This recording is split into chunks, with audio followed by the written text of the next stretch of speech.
Et finalement, toutes les personnes qui accompagnent quelqu'un qui a été abusé sexuellement, parce que c'est quelqu'un de notre famille, quelqu'un qu'on aime ou quelqu'un qu'on accompagne, ben, ça nous déchire le cœur de voir que cette personne puisse se sentir coupable, parce elle est victime là-dedans, elle est victime de ce que l'autre a fait. C'est pas sa faute. Et donc, la culpabilité n'a rien à voir là-dedans. Salut! Aujourd'hui, je te parle de culpabilité et d'abus sexuels. Je te rappelle que mardi, je t'ai posté cette vidéo-là où on parle de la culpabilité de manière générale. Ensuite, je t'ai posté celle-là sur la culpabilité dans les surpoids. Et aujourd'hui, je vais te parler de culpabilité et d'abus sexuels. Donc, une personne qui a été abusée sexuellement, l'état dans lequel elle est, elle est le fruit de l'action de quelqu'un d'autre. Ça veut dire qu'elle allait bien, elle avait une vie normale, où elle avait sa vie. Et ensuite, il y a quelqu'un qui l'a abusée, qui a profité d'elle, quelle que soit la manière. Et ensuite, cette personne, sa vie change. Elle n'a plus la même vie qu'avant. Sa vie est accompagnée de tout un tas de trucs bien plus désagréables. Et à ce moment-là, comme je le dis souvent, malheureusement, on commence à faire honneur à l'action de l'autre plutôt qu'à sa propre vie.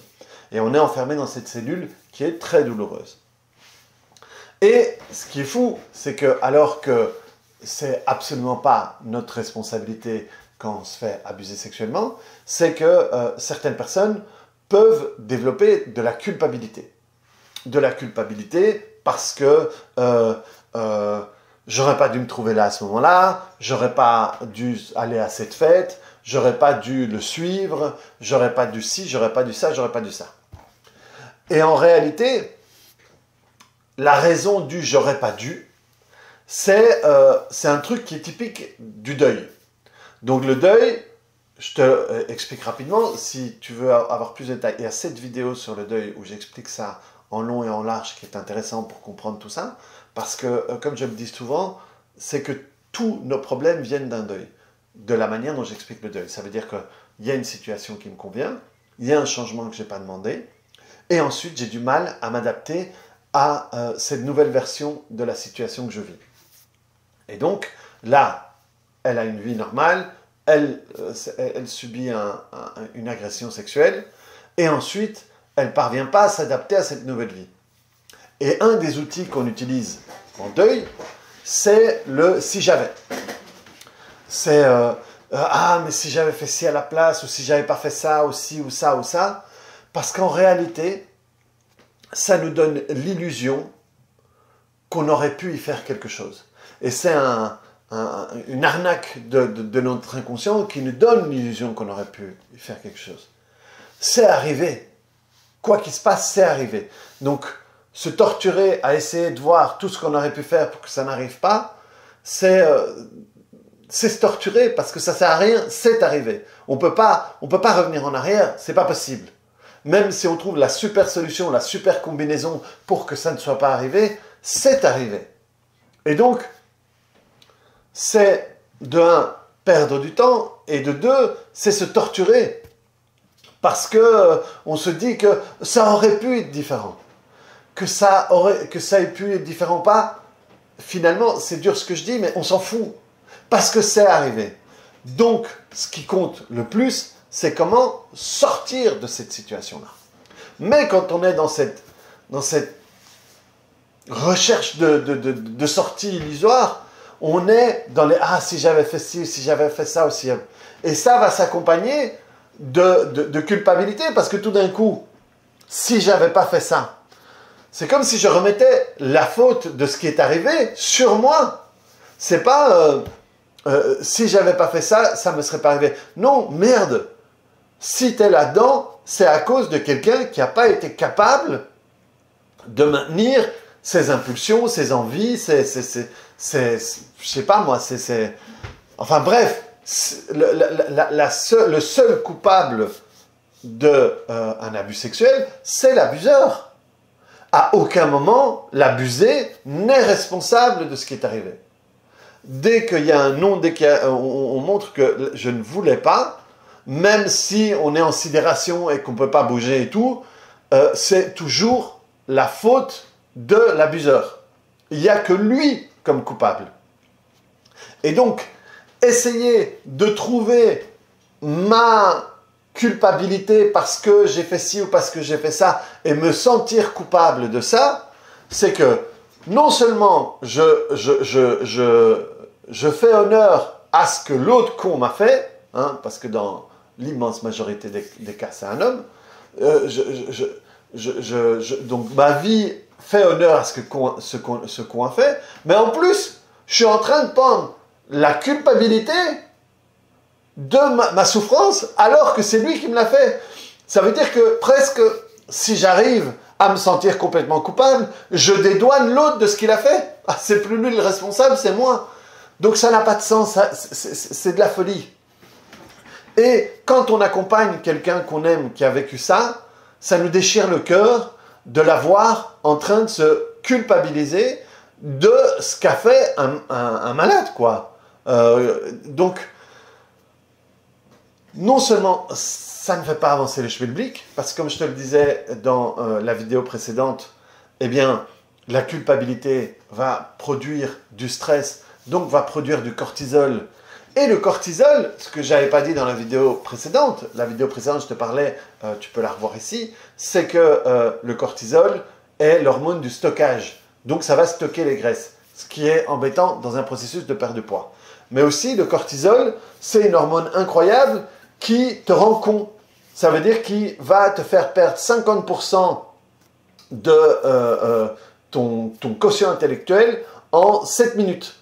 Et donc, ça va t'empêcher de penser avec la pleine capacité de tes capacités, finalement, à être en plein pouvoir de tes capacités mentales. Et donc, plus tu vas stresser, plus tu vas finir par croire des conneries et terminer par croire que tu es la coupable ou le coupable de ce qui t'est arrivé. Non, le coupable, c'est toujours l'autre.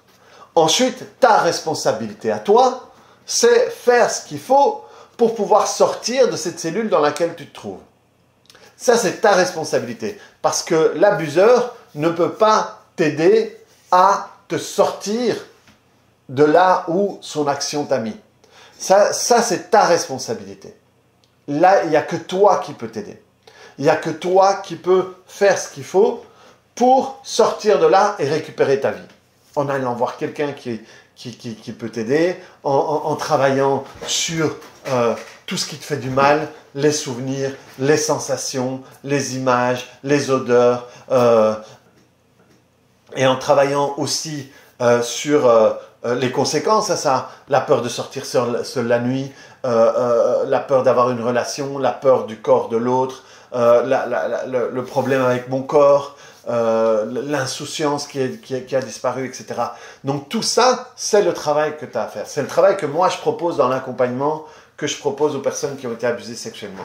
Si ça t'intéresse de voir, le premier rendez-vous est gratuit et comme ça on peut mettre les choses à plat. Le lien il est en dessous si ça t'intéresse.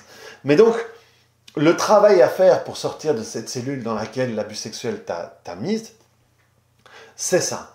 C'est ta responsabilité d'aller voir quelqu'un avec qui tu vas te sentir bien, avec qui tu vas pouvoir avancer sur tout ça. Et ça, c'est ce qui va te permettre de sortir de là. Mais la culpabilité n'est pas la tienne. La culpabilité est toujours celle de l'abuseur. Toujours celle de l'abuseur. Et il ne faut pas avoir de doute là-dessus. Donc ne cherche pas ce qui aurait pu être fait pour que ça n'arrive pas, c'est arrivé. C'est ok, maintenant c'est arrivé, qu'est-ce que je fais? Qu'est-ce que je peux faire au mieux pour sortir le plus rapidement de tout ça? Et voilà, ici, moi je te tourne cette vidéo, on est fin novembre, je la tourne le 22 novembre et elle sortira, je sais pas, le 24 ou un truc du style. Mais par exemple, les personnes que j'accompagne, eh bien, si elles commençaient aujourd'hui, avant Noël, elles pourraient être libérées de la cellule dans laquelle elles sont. Elles pourraient récupérer leur vie qui va faire honneur à elles. et passer au-delà de toutes les fausses bonnes idées qu'on va donner habituellement. Laisse le temps faire les choses, sois reconnu comme victime au niveau judiciaire, ou va chez un psy pendant des années à répéter encore la même histoire et à répéter, jusqu'au moment où tu en as tellement marre de répéter que tu sens plus rien sur cette version-là, mais qu'à aucun moment, tu as vraiment fait la paix avec les émotions qui sont à l'intérieur de toi. La vraie solution, là où tu dois mettre ton énergie, c'est pouvoir apaiser les émotions qui sont là, pouvoir transformer les images qui sont à l'intérieur de toi. Et là, tu vas récupérer ta vie. Là, tu vas récupérer la personne que tu étais avant que ce soit arrivé. Mais la culpabilité n'a rien à voir là-dedans, sauf la seule chose que va t'aider à faire la culpabilité, c'est à te maintenir là-dedans, à te garder dans cette place et à t'aider à t'auto-torturer et à te faire, j'ai du mal à le dire celui-là, à ce que tu puisses souffrir encore plus, mais à ce moment-là, la souffrance, elle sera induite par toi. Parce que tu vas te dire, ah, si j'avais pas fait ça, finalement c'est de ma faute, on m'avait dit ça. Tout ça, c'est du vent. Parce que le seul coupable, c'est lui. La responsable de ton salut, maintenant, ça sera toi. Donc voilà, les amis. Voilà ce que j'ai à vous dire sur cette semaine de culpabilité et sur à chaque fois le triptyque, le côté thérapeutique, le surpoids et les abus sexuels.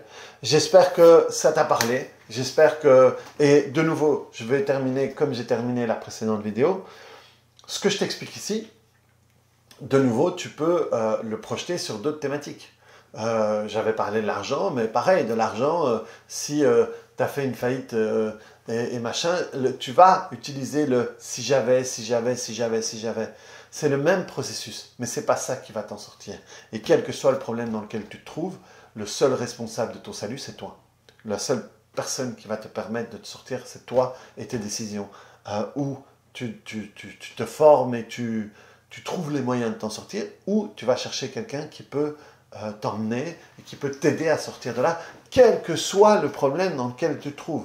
Et je dis bien, quels que soient les douleurs chroniques, les addictions, les problèmes de confiance, les problèmes relationnels, si tu retombes chaque fois sur les mêmes couples, quoi d'autre, les problèmes sexuels. J'ai fait un module sur les problèmes sexuels qui était très intéressant. Et voilà, dans toutes ces thématiques-là, si jamais il y a une thématique qui te parle et que tu voudrais que je développe, tu voudrais que je fasse une semaine et le décliner comme ça, mets-le moi en commentaire et je verrai ce que je peux faire.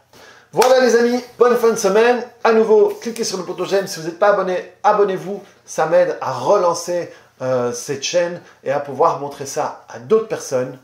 On se revoit, vous pouvez voir cette vidéo qui va vous aider à avancer aussi. Et on se revoit, tiens, non. Ce que je vais mettre sur cette vidéo, c'est la vidéo de séance guidée. Il y a longtemps que je ne l'ai pas postée. Et de nouveau, teste-la. Prends un souvenir, n'importe lequel, et teste cette séance guidée. Tu vas voir comment est-ce que tu peux rapidement avancer, ne fût-ce qu'en refaisant 1 ou 2 ou 3 fois cette vidéo de 10 minutes. Et imagine-toi ce que tu peux avoir avec 2 heures de séance avec moi ou avec d'autres de mes collaborateurs. Salut!